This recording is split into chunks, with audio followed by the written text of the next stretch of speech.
¿Cómo construir un invernadero casero con materiales reciclados? En nuestra comunidad, valoramos la autosuficiencia, la sencillez y el buen aprovechamiento de los recursos que Dios nos ha proporcionado.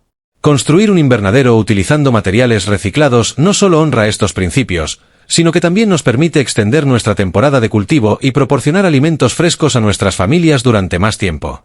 Este conocimiento se ha transmitido de generación en generación, adaptándose a los recursos disponibles, pero manteniendo siempre el respeto por nuestras tradiciones. La importancia de la autosuficiencia. Nuestros antepasados nos enseñaron que la autosuficiencia es un valor fundamental. Cultivar nuestros propios alimentos nos conecta con la tierra y nos recuerda nuestra dependencia de las bendiciones divinas. Un invernadero sencillo, construido con nuestras propias manos y materiales reutilizados, ejemplifica esta filosofía de vida.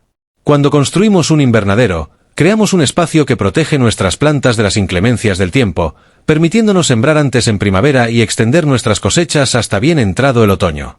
Es una manera de honrar el ciclo natural de las estaciones mientras aprovechamos al máximo el terreno que trabajamos. Planificación del invernadero. Elegir el lugar adecuado. Antes de comenzar a construir, debemos reflexionar sobre la ubicación más adecuada. El invernadero debe recibir abundante luz solar, especialmente durante las horas de la mañana. En nuestra comunidad, preferimos orientar los invernaderos de este a oeste, para maximizar la exposición al sol durante todo el día. Es importante también considerar la cercanía a una fuente de agua. No es prudente construir un invernadero demasiado lejos del pozo o de nuestro sistema de recolección de agua de lluvia, pues el acarreo diario resultaría innecesariamente trabajoso. El terreno debe tener un ligero drenaje natural. Los ancianos nos enseñan que un invernadero en terreno completamente plano puede acumular demasiada humedad, mientras que una pendiente pronunciada dificultaría la construcción y el trabajo diario. Dimensiones y diseño. Para una familia de tamaño medio, un invernadero de 4 metros de ancho por 6 metros de largo suele ser suficiente. Esta superficie permite cultivar una variedad de hortalizas para consumo familiar sin resultar abrumadora en su mantenimiento. La altura debe permitirnos trabajar cómodamente en su interior. Aproximadamente 2 metros en el punto más alto es suficiente, con los laterales algo más bajos para facilitar que el agua de lluvia escurra adecuadamente. El diseño más práctico y sencillo es el de a 2 aguas, similar al techo de nuestros graneros. Esta forma ha demostrado su resistencia a lo largo de generaciones y es la más adecuada para nuestra forma de construcción tradicional. Materiales reciclados a utilizar. Para la estructura. Maderas recuperadas, postes y vigas de antiguos graneros, establos o vallas pueden tener una segunda vida en nuestro invernadero. La madera de roble y nogal es especialmente valorada por su resistencia. Bambú. Si está disponible en la zona, las cañas de bambú constituyen una excelente alternativa para la estructura secundaria. Marcos de ventanas viejos. Estos pueden integrarse en las paredes o el techo para proporcionar ventilación cuando sea necesario. Para la cubierta. Botellas de vidrio, alineadas y selladas con arcilla o barro, crean paredes translúcidas que dejan pasar la luz pero mantienen el calor. Frascos grandes de conservas, similar a las botellas, pueden utilizarse para crear secciones enteras de pared. Ventanas antiguas. Las ventanas descartadas de casas en renovación son perfectas para cubrir grandes áreas. Láminas de plástico resistente. Aunque procuramos limitar el uso de materiales modernos, las lonas o plásticos gruesos recuperados pueden servir bien como cubierta temporal o de emergencia. Para el interior. Ladrillos viejos. Excelentes para crear pasarelas y delimitar bancales elevados. Troncos y ramas gruesas. Para construir bancales y soportes para plantas trepadoras. Barriles y toneles antiguos, partidos por la mitad, sirven como jardineras para cultivos que requieren más profundidad. Tejas rotas o descartadas, colocadas en el suelo, absorben el calor durante el día y lo liberan por la noche. Herramientas necesarias. Nuestras herramientas son simples pero efectivas, transmitidas de padres a hijos durante generaciones. Sierra manual y serrucho. Martillo de carpintero. Clavos reciclados, que pueden enderezarse si es necesario. Cuerda de cáñamo o yute. Pala y azada. Nivel de burbuja, si está disponible, o nivel de agua casero. Cuchillo de tallar. Formón para trabajar la madera. Proceso de construcción. Preparación del terreno. Comenzamos limpiando el área completamente, eliminando piedras grandes, raíces y nivelando el terreno con nuestras herramientas manuales. Es costumbre en nuestra comunidad comenzar este trabajo al amanecer, recitando un versículo de agradecimiento por la tierra que Dios nos ha concedido. A continuación, marcamos el perímetro con estacas y cordel, asegurándonos de que las esquinas formen ángulos rectos. Para esto, utilizamos el método tradicional de triangulación. En una esquina, medimos 3 unidades en un lado y 4 en el otro, y la distancia diagonal debe ser exactamente 5 unidades. Construcción de la base. La base debe ser sólida, pues sostendrá toda la estructura. Excavamos una zanja perimetral de aproximadamente 40 centímetros de profundidad. En ella colocamos piedras grandes en el fondo para facilitar el drenaje, seguidas de piedras más pequeñas. Sobre este drenaje, asentamos los postes principales, que deben ser de madera resistente a la humedad. En nuestra comunidad, tratamos la parte inferior de estos postes con una mezcla natural de cera de abejas y aceite de linaza para aumentar su resistencia a la humedad. Los postes se colocan en las esquinas y a intervalos de aproximadamente 1,5 a 2 metros a lo largo del perímetro. Deben quedar perfectamente verticales, lo que verificamos con el nivel o con una plomada casera. Levantamiento del armazón. Una vez que los postes principales están firmemente asentados, procedemos a construir el armazón superior. Las vigas maestras se colocan uniendo los postes en la parte superior. Es tradicional utilizar ensambles a media madera para estas uniones, aunque también pueden asegurarse con clavos reciclados si es necesario. Para el techo, construimos cerchas triangulares utilizando maderas recuperadas. Estas cerchas deben ser idénticas para asegurar un techo uniforme. Las unimos a las vigas mediante ensamblajes de muesca y espiga, asegurados con clavijas de madera. Entre las cerchas, colocamos travesaños horizontales que servirán para fijar la cubierta del techo. En nuestra comunidad, solemos espaciarlos a unos 40 a 50 centímetros de distancia. Instalación de paredes y techo. Para las paredes, podemos utilizar diferentes materiales según lo que hayamos recolectado. Una opción tradicional es crear un enrejado con ramas flexibles o listones de madera delgados, sobre el cual fijaremos la cubierta translúcida. Este enrejado debe ser lo suficientemente resistente para soportar vientos moderados.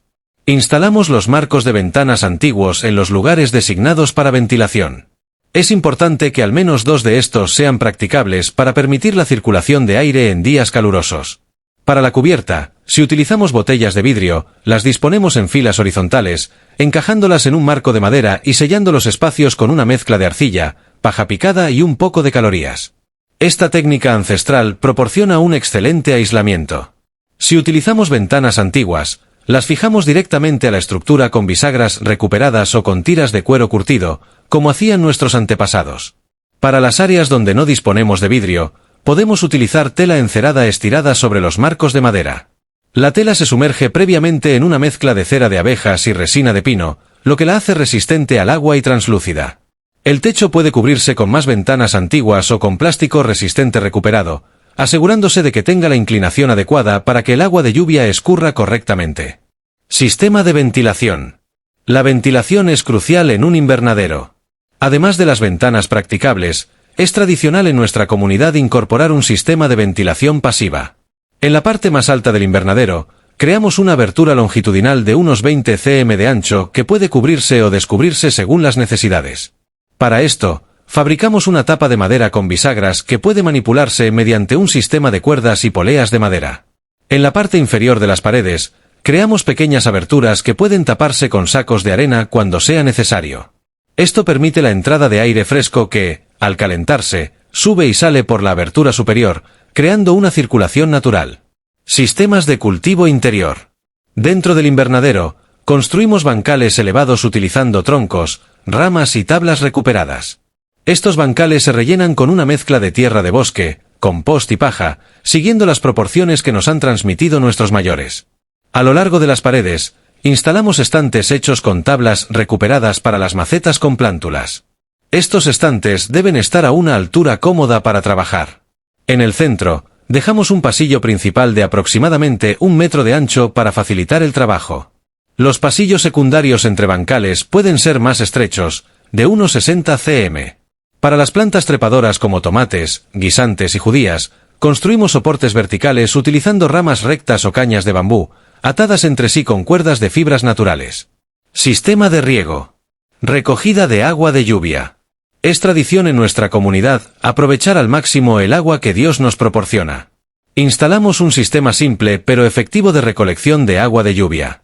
En los bordes del techo, Colocamos canalones hechos con troncos de árboles ahuecados o con tablas dispuestas en forma de V. Estos conducen el agua hasta barriles colocados en las esquinas del invernadero. Los barriles deben elevarse ligeramente sobre bloques de madera para facilitar el llenado de regaderas por gravedad, utilizando una espita de madera en su parte inferior. Riego manual. Para el riego diario, utilizamos regaderas tradicionales fabricadas con latas grandes reutilizadas, a las que añadimos un tubo y una roseta perforada para dispersar el agua suavemente.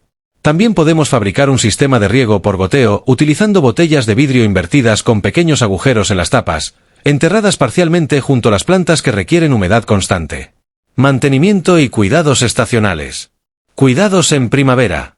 Al inicio de la primavera, revisamos toda la estructura para reparar cualquier daño causado por el invierno. Reemplazamos los materiales deteriorados y reforzamos las uniones que puedan haberse aflojado. Limpiamos a fondo el vidrio y las superficies translúcidas para maximizar la entrada de luz solar. Para esto, utilizamos una solución de vinagre de sidra diluido con agua, aplicada con trapos de algodón. Preparamos los bancales añadiendo compost fresco y removiendo la tierra para airearla. Es momento también de sembrar las primeras semillas de temporada. Cuidados en verano. Durante los días más calurosos, debemos asegurar una ventilación adecuada abriendo todas las ventanas practicables y la abertura superior. A veces cubrimos parcialmente el techo con esteras tejidas con juncos para proporcionar algo de sombra. El riego debe ser más frecuente, preferiblemente en las primeras horas de la mañana o al atardecer, nunca durante las horas de máximo calor. Es importante también revisar regularmente la estructura para detectar posibles plagas. En nuestra comunidad utilizamos remedios naturales como infusiones de ortiga o decocción de ajenjo para controlar los insectos no deseados. Cuidados en otoño. Conforme se acerca el frío, comenzamos a cerrar gradualmente las ventilaciones durante la noche, pero las mantenemos abiertas durante el día para aprovechar el sol. Revisamos nuevamente toda la estructura, prestando especial atención a la impermeabilidad del techo antes de la llegada de las lluvias otoñales. Protegemos los cultivos más sensibles con pequeñas campanas hechas con frascos de vidrio grandes invertidos. Cuidados en invierno. Durante el invierno, el invernadero debe mantenerse lo más cerrado posible para conservar el calor. Sin embargo, es importante abrirlo brevemente en los días soleados para renovar el aire. Para aumentar la retención de calor, colocamos barriles llenos de agua en el interior, que absorben el calor durante el día y lo liberan lentamente durante la noche. Las paredes exteriores pueden reforzarse temporalmente con pacas de paja o sacos rellenos de hojas secas para proporcionar un aislamiento adicional.